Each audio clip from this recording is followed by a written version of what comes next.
Should I buy an investment property in my own name, or should I buy it in a trust structure that's going to protect me and limit my liability? Hey, I'm Ryan McLean. I'm from cashflowinvestor.com.au, and in this short video I'm going to talk about the pros and cons of buying a property in a trust structure and whether or not you should buy it in your own name instead. This video is created for Rob, who's one of my readers, who emailed me and said the biggest difficulty he is having with investing in property is this lack of knowledge and understanding which way to invest. So Rob, I hope this video helps you. If you have a burning question, or if you want to let me know the biggest difficulty you're having, simply email me ryan@cashflowinvestor.com.au and I'll hopefully be able to make a quick video for you as well.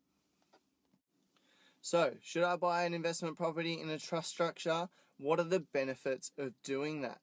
The major benefit of buying a property in a trust structure is that you're limiting your liability to the structure that the property is within. So the property isn't technically owned by you, it's owned by the trust. And so if something bad happens, let's say I'll steal this idea from Dimphna Boholt, and I'll link to her in the show notes of this video, but she said, let's say you've got a step that is too high and it's not within regulation, and your tenant trips over that step and let's say breaks their arm or something more severe. If they then sue you, well then you're liable for whatever it is that you own, whether that be one property, whether that be 20 properties. But if this happens and the property is in a trust structure, well then you're limited within that trust structure. Now obviously you have your insurances to cover you, but in some circumstances insurance won't cover you, so that is what a trust structure is mainly for. Another benefit of a trust structure is that you can have multiple beneficiaries of a property, so rather than it just being you, and it can be you and your wife, so you can actually split up the income from that property. So let's say you work in a high level executive role, you're paying the maximum amount of tax, what is it, 47%? Or something like that, but your wife doesn't work. So you can then funnel the income from that property to your wife as a beneficiary, and you can allocate more to her than you do to yourself, so you don't pay as much tax. Now, just a disclaimer, I am not a tax accountant, I'm not a tax specialist, so none of this is tax advice, so always speak to an accountant before you make any decisions. But the negatives of investing using a trust sometimes I think outweigh the positives. And the biggest negative that I see, especially for new investors, is the barrier to entry. If you own 20 properties already and you've been through the motions of buying property and you're confident in doing that, well, setting up a trust is only a little extra thing that you have to do.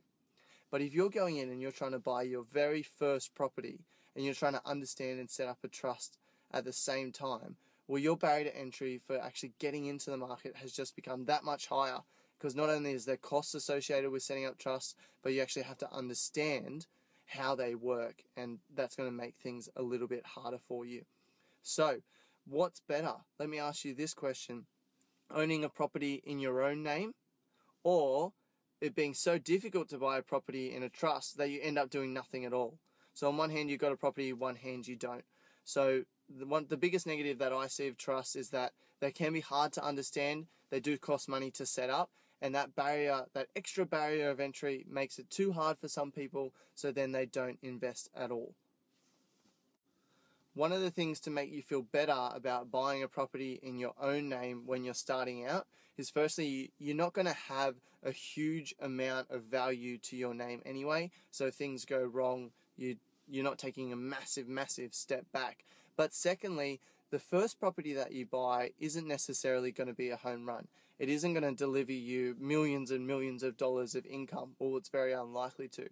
And what we see happen in a lot of people's cases is they don't hold on to that first property that they buy for the rest of their lives.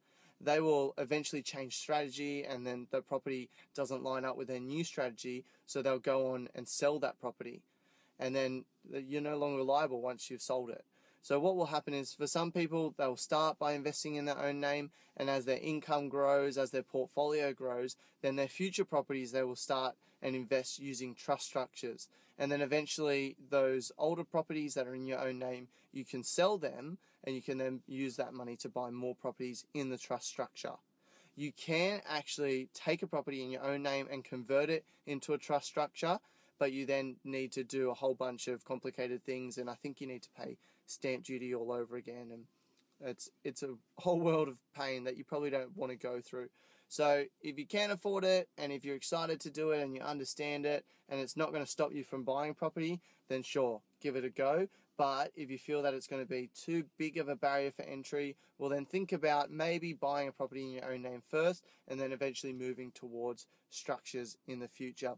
Just a final disclaimer that I'm not a financial advisor and I'm not a tax accountant, so always get professional financial advice and professional tax advice before you make any of these decisions. But Rob, I hope that this video has helped give you some logic and some clarity around what is best for investors across the country, whether they should invest in their own name or using a structure. If you guys want more tips, daily tips on how to find and invest in positive cash flow property, then head over to cashflowinvestor.com.au and sign up for our free 5-part audio crash course series, where I'll teach you how to invest in positive cash flow property and how to find them as well, which I find is one of the biggest problems that people have.